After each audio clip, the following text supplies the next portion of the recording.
చూస్తాం. యా బాజీ గారు ఒక్క నిమిషం.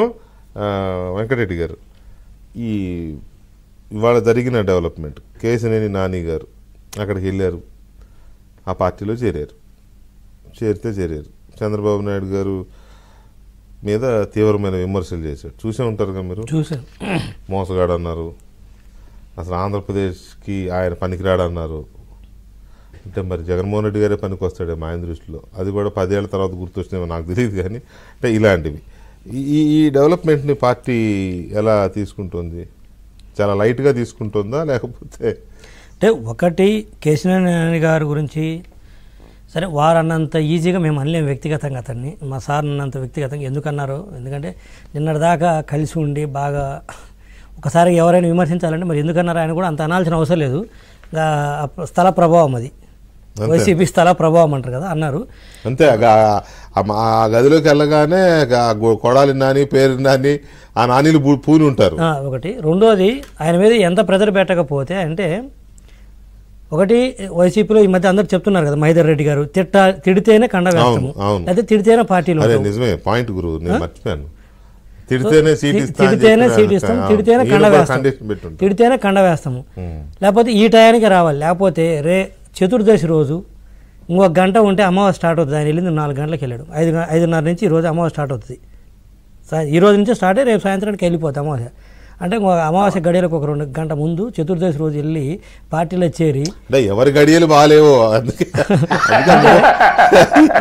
వారు ఆ మాట అంటాము. సరే, ఇంకా నేను కేశినేని నాని గారి గురించి నిన్నటిదాకా ఉండి పార్టీలో ఆప్యాయంగా పలకరించుకొని ఉన్న వ్యక్తుల గురించి నేనేం మాట్లాడలేను. కానీ ఒకటి, ఈరోజు వారి మాటల్లో మాత్రం 2-3 టీడీపీకి మేలు చేసే అంశాలు ఒకటి చెప్పాడు. ఒకటేంటంటే, జగన్మోహన్ రెడ్డి గారు ఎవరితో మాట్లాడరన్న సంగతి మనకు తెలిసిందే కదా. ఎవరితో మాట్లాడరు, సీట్ ఇవ్వకపోయినా మాట్లాడి, ఇచ్చినా మాట్లాడేది. నేను ఇస్తున్నపో లేకపోతే తీసేసినట్టు మాట్లాడుతాడు. తీసేవాడిని కనీసం ఆపేది ఉండదు. ఈరోజు కేశినేని నాని గారు ఒక మాట చెప్పారు. వారు పార్టీ నుంచి వెళ్తానంటే చంద్రబాబు నాయుడు గారు వద్దు మీరు ఉండాలి పార్టీలోనే అడిగారు. అంటే వెళ్తానని చెప్పినా కూడా చంద్రబాబు నాయుడు గారు రిక్వెస్ట్ చేశారు. ఆయన ఎవరిని లీడర్స్ని వదులుకోరు, ఎందుకంటే ఆయనకు తెలుసు కష్టం. ఒక లీడర్స్ని తయారు చేసి ఒక షేప్కి వచ్చిన తర్వాత వదులుకోవటం అంటే, అది కన్నబిడ్డల్ని ఒక స్థాయికి వచ్చిన తర్వాత వారు పోతే ఎంత బాధ ఉంటుంది అలా ఉంటుంది ఆయనకి. సో వారే చెప్పారు కేశినేని నాని గారు, వద్దు మీరు వెళ్ళొద్దు అని చెప్పేసి. సో వారు వెళ్తున్నారు. రెండోది వచ్చేసి కేశినేని నాని గారు ఈ రోజు నుంచే కాదు, లోకేష్ గారు పాదయాత్ర వచ్చినప్పుడు కూడా వారు అటెండ్ కాలేదు. సో ఆ రోజు నుంచే వారు కొంచెం విముఖతగా ఉన్నారు పార్టీ విషయంలో. సరే, అదొకటి. రెండోది వచ్చేసరికి వారు ఏం చెప్పారంటే, విజయవాడకు చంద్రబాబు నాయుడు గారు 100 కోట్లు కూడా 5 సంవత్సరాల్లో ఖర్చు పెట్టలేదని చెప్పారు. ఒక పక్క జగన్మోహన్ రెడ్డి గారు కమ్మ సామాజిక వర్గం మొత్తం విజయవాడలో ఉన్నారు, పైన అమ్మవారు కింద కమ్మవారు లెక్కంతా తీసపోయి రాజధాని పెట్టింది విజయవాడ డెవలప్ చేయడం కోసము, వాళ్ళ సామాజిక వర్గం కోసం పెట్టాడు, ఆ భూముల విలువలు పెంచడం కోసం అని చెప్పారు. వీరేమో అసలు 100 కోట్లే ఖర్చు పెట్టలేదు, ఇక ఆయన వల్ల ఒరిగింది ఏం లేదని చెప్పారు. సో ఇట్లా ఇదొక అంశాన్ని కన్ఫ్యూజ్ చేశాడు పార్టీలోకి వెళ్ళినా కూడా. ఇప్పుడన్నా జగన్మోహన్ రెడ్డి గారు కళ్ళు తెరవాలి, మీ కళ్ళు తెరవాలి. మీ పార్టీకి వచ్చిన వ్యక్తి చంద్రబాబు నాయుడు గారు ఆయన సామాజిక వర్గానికి పెట్టింది ఏమి లేదు, ఓవరాల్ స్టేట్ మొత్తం డెవలప్ చేశాడు. వారి సామాజిక వర్గం ఉందని చెప్పి విజయవాడకు ఎక్కువ నిధులు ఇచ్చాడు, అది ఇది అని చెప్పారు కదా. సో అదేం లేదు. సో కేశినేని నాని గారి విషయంలో ఈ ప్రస్తుతానికైతే ఏం మాట్లాడదాం. ఎట్ ద సేమ్ టైం నేను ఒకటి నమ్ముతాను వెంకటకృష్ణ గారు, అభ్యర్థి బలం లేదని నేను చెప్పను. అభ్యర్థి బలము ఎంత ముఖ్యమో పార్టీ బలం కూడా అంత ముఖ్యం. అయితే మొన్న 2019లో అంత యాంటీ వేవ్లో కూడా టీడీపీ గెలిచిందంటే అక్కడ పార్టీ బలం ఎక్కువ ఉన్నట్టు. అట్లని కేశినేని నాని గారిని నేను తక్కువ చేసే ఉద్దేశం కదా, వారు లేదని చెప్పను. బట్ ఫస్ట్ అది ఉంటేనే రెండోది ఇది యాడ్ అవుతుంది, పూర్తి తీసేసి చెప్పను. సో అలాంటప్పుడు విజయవాడ నియోజకవర్గం వచ్చేసరికి ఇప్పుడున్న పరిస్థితిలో ఎవరు నిల్చున్నా కూడా అది 1 సైడెడ్గా గెలుస్తుంది. మరి ఈ టైంలో వారు ఎందుకు నిర్ణయం తీసుకొని వెళ్ళారో నాకు తెలియదు. ఇంకొకటి మాట ఏంటంటే, మీరు వారి తమ్ముడికి టికెట్ అని ఆల్మోస్ట్ ఇండైరెక్ట్ గా అనౌన్స్ చేశారు. ఆయన పని చేసుకుంటున్నాడు కదా ఎప్పటి నుంచో.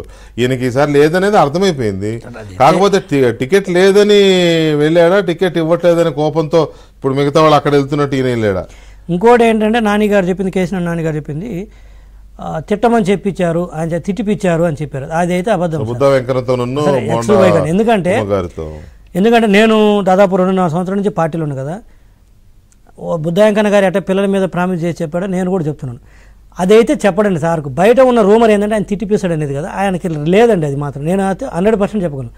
మీరు ఏదైనా విమర్శ వస్తే సబ్జెక్ట్ మీద గట్టి చెప్పండి, తీయండి, డేటా తీయండి, తీసుకెళ్ళండి చెప్పమని చెప్తారు తప్పితే ఏ రోజు కూడా ఆయన తిట్టమని చెప్పారు. అసలు ఇప్పుడు వాళ్ళు ఎవరో తిడితే చంద్రబాబు నాయుడు తిట్టిచ్చాడు అని అన్నాడు ఈయన. ఇప్పుడు ఆయన తిట్టాడు కదా అక్కడికి వెళ్ళి చంద్రబాబు నాయుడు గారిని. మరి అదే అంటే ఇప్పుడు జగన్మోహన్ రెడ్డి గారు తిట్టించారు అన్నట్టు అదే చెప్తున్నారు కదా, వాళ్ళే చెప్తున్నారు, వాళ్ళ నాయకులే చెప్తున్నారు మాకు ఇష్టం లేదని. రెండోది వచ్చేసరికి నేను ఎందుకు చెప్తున్నంటే, ఒకరోజు నేను ఒక ప్రెస్ మీట్ పెట్టాను. ప్రెస్ మీట్ పెట్టి దాంట్లో అజయ్ కల్లం గారిని విమర్శించడం జరిగింది. అంటే వ్యక్తిగతం కాదు, ఏదో పాలసీ మ్యాటర్స్ మీద చేస్తే నెక్స్ట్ డే సార్కి నేను మార్నింగ్ ఏదో కాల్లో ఉంటే, సార్ ఇట్లా అన్నానంటే, ఎందుకు ఆయన మంచి ఆఫీసర్ వదిలేసేయాలి అన్నాడు. అజయ్ కల్లం గారు చేసిన అన్యాయం అంతా ఎంత కాదు టీడీపీకి. ఆయన